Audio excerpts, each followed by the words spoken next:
Hello, my name is Dr. Brian Raid, and I'm a naturopathic doctor. And this is the third video in my test to consider for biohacking. The first test I spoke about was the cardiometabolic panel, which looks at a number of different biomarkers related to things like inflammation, detoxification, and antioxidant status, things like that. The second test was about looking at genetic testing or genomic testing to look for, to help suss out genetic susceptibilities that a person might have. And there's videos on whatever platform you're watching this on, whether it's Instagram or YouTube or Facebook, then please feel free to take a look at those if you'd like some more detail about that. So the third test that I am the third test I'm going to discuss is doing some testing to assess one's heavy metal status.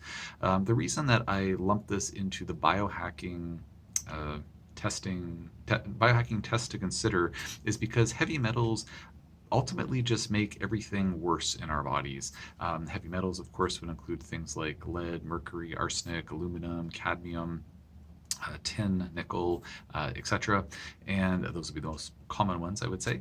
And they make everything worse because for two primary reasons. One is that they are poisons to our mitochondria.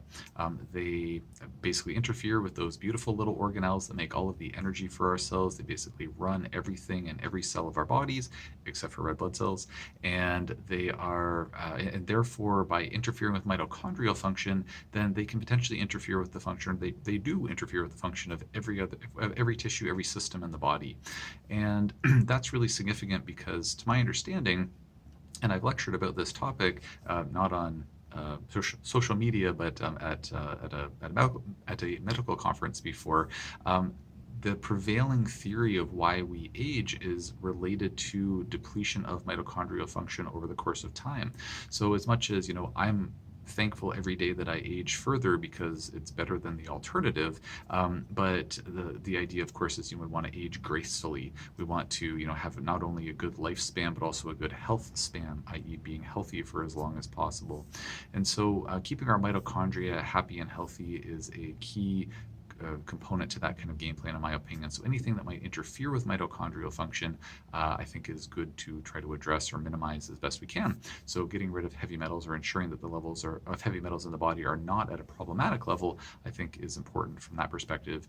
Another key way that heavy metals can interfere with our overall health and physiology is that they can create increased free radicals in our system. So free radicals being also known as pro-oxidants, or essentially the opposite of antioxidants.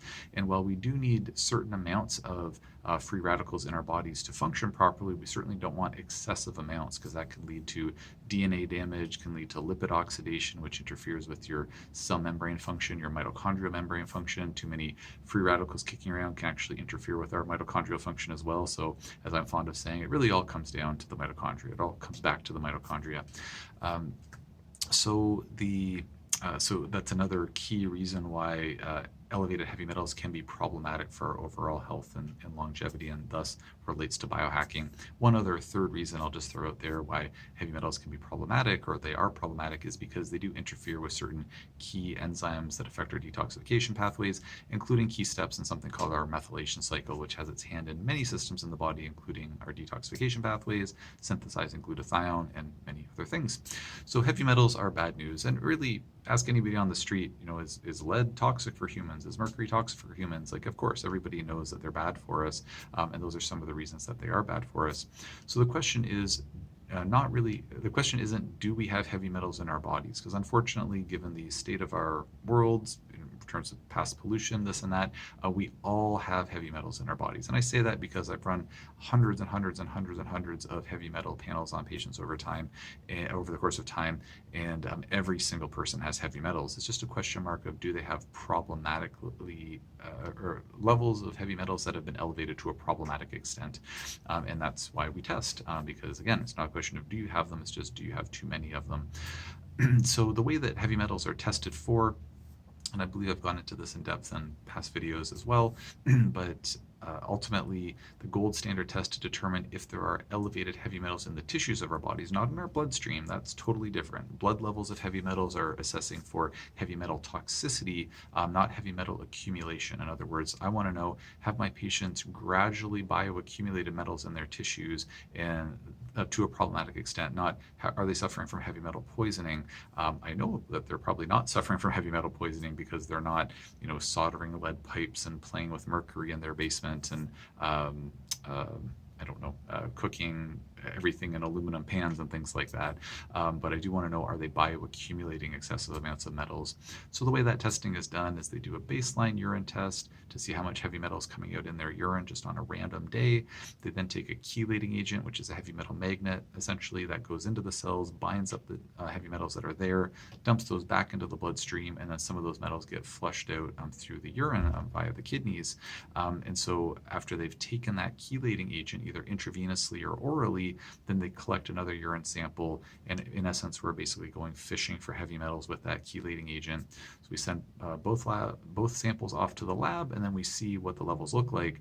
And if the baseline levels are nice and low, then it indicates they don't have acute exposure to excessive amounts of metals, at least not within the last week or two. And the post chelation, so the post heavy metal magnet levels, will tell us, have there been excessive, or are there excessive amounts hiding out in their tissues? So in other words, if I see a nice low level of lead at baseline, I know, great, there's probably no lead in their drinking water, or they're not shooting too many lead bullets on the weekends, or whatever it happens to be. But then if I see in the post-chelation sample their lead shoots up to here, well, then I know, oh, we went fishing for lead and we found tons of it in your tissues, tons of it in or around your cells. And then we get that data on every other heavy metal as well, whether it's mercury, tin, aluminum, etc., all the ones I mentioned earlier. So that's the way the test is done. And to my understanding, that's the gold standard to determine if there's been heavy metal bioaccumulation in a person. If there has been, then we can remove those metals, commonly through chelation therapy, but there are other tools that can be used to help encourage heavy metal excretion as well. So I hope that this information is helpful. If you have any questions about this topic or anything else, don't hesitate to post it in the comment section below, and I will come up with test number 4, or I'll invent a new test for test number 4. I will post about test number 4 as soon as I'm able to.